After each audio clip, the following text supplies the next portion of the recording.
జై శ్రీరామ్ అందరికీ నమస్కారం. వెల్కమ్ టు న్యూస్ సెకండా. నేను మీ కస్తూరి శ్రీధర్. మిత్రులారా, మీరు అనూజ్ చౌదరి అనే పేరు విన్నారా? గత 2 వారాల నుంచి ఇటు సోషల్ మీడియాలోనూ అటు ఎలక్ట్రానిక్ మీడియాలోనూ ఈ అనూజ్ చౌదరి గారి పేరు మారు మోగిపోతుంది. చాలా మందికి ఈ అనూజ్ చౌదరి గురించి తెలిసే ఉంటుంది, కానీ తెలియని వాళ్ళ కోసం ఈయన గురించి ఒక 4 ముక్కలు చెప్తా, ఓకేనా?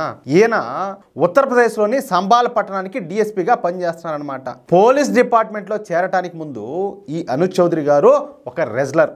ఆయన మన దేశం తరపున అనేక మ్యాచ్లు ఆడి పథకాలను కూడా సంపాదించాడు. మనిషిని చూస్తే సినిమా హీరో మారి ఉంటాడు, సూపర్గా ఉంటాడు. సరే, ఆ తర్వాత పోలీస్ డిపార్ట్మెంట్లో చేరినటువంటి అనూజ్ చౌదరి గారు ఇక జిహాదీల తాట తీయడం మొదలుపెట్టాడుయా. ఈ సంబాల్ జామా మసీద్ గురించి మీకు తెలుసు కదా. ఈ సంబాల్ జామా మసీద్ విషయంలో పెద్ద ఎత్తున అల్లర్లు జరిగిన విషయం మీకు కూడా తెలిసిందే. ఈ అల్లర్లు ఒక్కసారిగా సద్దుమణిగిపోయినాయి. అందుకు కారణం ఎవరు అంటే ఈ అనూజ్ చౌదరి గారే. ఈ సంబాల్ అల్లర్లను అనూజ్ చౌదరి గారు ఒంటి చేత్తో ఎదుర్కొన్నారు. అసలు ఇంతవరకు సంబాల్లో పోలీసులు అడుగు పెట్టలేని ప్రాంతాలకు కూడా వెళ్ళి జిహాదీలకు సంఖ్యలు లేసి లాక్కెళ్లారన్నమాట. అది అనూజ్ చౌదరి గారి పవర్. ఇక మొన్నటి హోలీ రోజున ఈ ముస్లిం మత పెద్దలందరినీ కూడా పిలిచి, మీరు హోలీ పండుగ రోజున ప్రార్థనలు ఇంట్లోనే చేసుకోండి, ఏమే మీకు ప్రతి వారం కూడా ఒక శుక్రవారం అనేది వస్తుంది, జుమ్మా అనేది. అంటే సంవత్సరానికి 52 శుక్రవారాలు వచ్చాయి, కానీ హిందువులకు హోలీ పండుగ సంవత్సరానికి ఒకసారి మాత్రమే వస్తుంది. కాబట్టి ఆ రోజు మీరు ఇంట్లోనే ప్రార్థనలు చేసుకోండి. కాదని ఎవరైనా బయటకు వచ్చి గొడవ చేశారనుకో, వాళ్ళ తాట అయితే తీర్చాలని చెప్పేసి కఠినంగా హెచ్చరికలు అయితే జారీ చేశారు. అంతేకాకుండా ఆ హోలీ పండుగ జరిగినంత సేపు కూడా మన అనూజ్ చౌదరి గారు మన హిందువులకు కాపలాగా ఉన్నాడనమాట. అసలు ఆ ఫోటో చూస్తే నాకెంత సంతోషం అనిపించిందో. ఆ కాకి బట్టల్లోనే, అంటే పోలీస్ యూనిఫామ్లోనే రంగులతో నిండిపోయినాడనమాట. ఇది గదియా స్వామి మనకు కావాలనిపించింది నాకు ఆ ఫోటో చూడంగానే. దీంతో అనూజ్ చౌదరి గారి పేరు దేశవ్యాప్తంగా మారు మోగిపోయింది. సరే, ఇక ప్రస్తుతం విషయానికి వద్దాం. మహమ్మద్ గజనీ తెలుసు కదా మీకు. వీడంత బేవర్స్ ఎదవా, వీడంత కకృతి వెదవా మరొకడైతే ఉండడు. వీడు తన జీవితం మొత్తం కూడా మన దేశం మీదనే ఆధారపడి బతికినాడు. గుజరాత్లోని మన సోమనాథ్ దేవాలయాన్ని లూటి చేసింది ఎవడే అంటే ఈ నీచుడే. అర్థమవుతుందా? 1 కాదు, 2 కాదు, 3 కాదు, ఏకంగా 17 సార్లు మన దేశం పైన దండయాత్ర చేసి మన సోమనాథ్ దేవాలయంలో ఉన్నటువంటి సంపదనంతా దోచుకుపోయినాడు వీడు 1000వ సంవత్సరం నుంచి 1027వ సంవత్సరం వరకు 17 సార్లు మన దేశం మీదకు దండయాత్రకు వచ్చాడు. చూడండి ఎంత దారుణమన్నా. ఒకడు మన దేశం మీదకి 17 సార్లు దండయాత్రకు వచ్చి మన దేశం మీద దాడి చేసి ఇప్పుడు సోమనాథ్ దేవాలయాన్ని దోచుకోపోయినాడంటే అన్ని సార్లు వచ్చి నాకు ఇంకా మాటలు వచ్చాయి. ఏమి చేస్తా ఉన్నట్టు మన దేశంలో ఉన్న వాళ్ళంతా కూడా మనోళ్ళు కనుక అందరూ కలిసికట్టుగా ఉండి ఐకమత్యంగా ఉండి ఓడి మీద తిరగబడి ఉంటే కనీసం మన దేశం వైపు కన్నెత్తి చూడడానికైనా కూడా వీడికి ధైర్యం జరిపిండా? ఉత్సా పోసుకోండి అట్నే ఓడి దేశంలో. ఓడి ఇంత కాదు, అత్తాళ్ళ ఇంటికి వచ్చిపోయినట్టు అన్నిసార్లు వాడు ఇష్ట ప్రకారం వచ్చి దండయాత్ర చేసిపోయినా అంటే వాడు ధైర్యం ఏందనుకున్నారు. అది దానికి కారణం ఏంటంటే మన చేతగాంతనం కదా, మనలో ఈ అనైక్యత కదా. ఒకసారి ఆలోచించండి.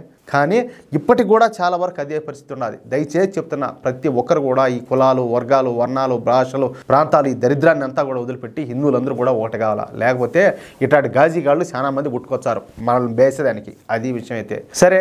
ఈ మహమ్మద్ గజనీ మేనలుడి పేరు వచ్చేసి మసూద్ గాజీ. ఈ మసూద్ గాజీ కూడా భారత్ పైన దండయాత్ర చేసి హిందువులను కోత పోసినాడు. ఏందిరా స్వామి, ఏందిరా నాయన దరిద్రం. ఎవడెవడో వచ్చాడు బయట దేశాల నుంచి మన దేశం మీద దండయాత్రలకు. వాడొచ్చి బలవంతంగా మన వాళ్ళని మతం మార్పించడము, మన ఆడవాళ్ళని చెరబట్టడము, మన వాళ్ళని కోతలు పోయడము. ఏంది దరిద్రం అంతా కూడా. అయితే ఈ దిక్కుమాలోడి సమాధి ఉత్తరప్రదేశ్లో ఉండాలి. ఇప్పుడు ఆ సమాధి దర్గాగా మారి ఈ ముస్లింలకు అక్కడ పుణ్యక్షేత్రంగా మారిపోయిందనమాట. ఇక వీడి పేరు మీదనే, అంటే ఈ మసూద్ గాజీ పేరు మీదన సంబాల్ పట్టణంలో ఒక పెద్ద ర్యాలీ నిర్వహించాలని చెప్పేసి ఈ సంబాల్లో ఉన్నటువంటి ముస్లింలు ఒక నిర్ణయానికి అయితే వచ్చారు. ఈ మసూద్ గాజీ పేరు మీద ఉత్సవం చేయాలనేది వీళ్ళ యొక్క ఆలోచన అనమాట. అయితే ముస్లిం మత పెద్దల నిర్ణయానికి మన సంబాల్ డిఎస్పీ గారు అయినటువంటి ఈ అనూజ్ చౌదరి గారు నో అని చెప్పినాడు. అంటే సంబాల్లో ఎట్టి పరిస్థితుల్లో కూడా ఈ ర్యాలీ కానీ ఉత్సవం కానీ జరగడానికి వీల్లేదని చెప్పేసి కఠినమైన హెచ్చరికలు జారీ చేసినాడు. దానికి కారణం కూడా చెప్పినాడు ఆయన. పైగా భారతదేశ దురాక్రమణ దాడైనటువంటి ఈ మసూద్ గాజీ ఉత్సవం జరగడానికి అసలు ఏ మాత్రం వీల్లేదని దేవుడే దిగొచ్చినా తాను మాత్రం ఈ మసూద్ గాజీ గాడి ఉత్సవానికి పర్మిషన్ లేవని చెప్పేసి తెగే చెప్పినాడు. ఉత్సవానికి గనక ఒకవేళ పర్మిషన్లు ఇస్తే ఈ సంబాల్ పట్టణంలోకి వేలాది మంది జిహాదీలను దింపి మళ్ళీ హిందువులపైన దాడులు చేసే అవకాశం ఉండాలి. కాబట్టి మళ్ళీ ఈ శాంతి భద్రతల సమస్య వస్తుందని, కాబట్టి ఈ దిక్కుమాలిన ఉత్సవానికి ఎట్టి పరిస్థితుల్లో పర్మిషన్లు ఇచ్చే అవకాశమే లేదని చెప్పేసి తెగే చెప్పేసాడు అనమాట. ముస్లిం మత పెద్దలందరినీ కూడా మళ్ళీ ఇంకొకసారి పిలిచి ఈ విషయంలో కఠినంగా వార్నింగ్ ఇచ్చి శాంతి భద్రతల విషయంలో మరొకసారి తానంటే ఏంటో ఈ అనూప్ చౌదరి గారు అయితే నిరూపించుకున్నాడు. ఇప్పుడు ఈ విషయం కూడా మళ్ళా దేశవ్యాప్తంగా వైరల్ అవుతుంది. దీంతో అనూప్ చౌదరి గారి పేరు మళ్ళా మారు మోగిపోతుంది. అంటే ఇక్కడ హిందువా ముస్లిమా అనేది కాదు, శాంతి భద్రతలకు విఘాతం కలిగితే ఖచ్చితంగా ఆయన ఏలా ఉక్కు పాదం వేసి తొక్కుతున్నాడు. అంటే అందులోనూ రెజ్లర్ కదా, తొక్కడం ఆయనకు ప్రత్యేకంగా నేర్పియాల్సిన అవసరం లే. అది విషయం అయితే ఆయనతో పెట్టుకుంటే లెక్క వేరే లెవెల్ ఉండేటట్టు ఉండాలి. అది మిత్రులారా, ఈ న్యూస్ కనుక మీకు నచ్చినట్లయితే ఖచ్చితంగా ఈ న్యూస్ నలుగురికి షేర్ చేయండి.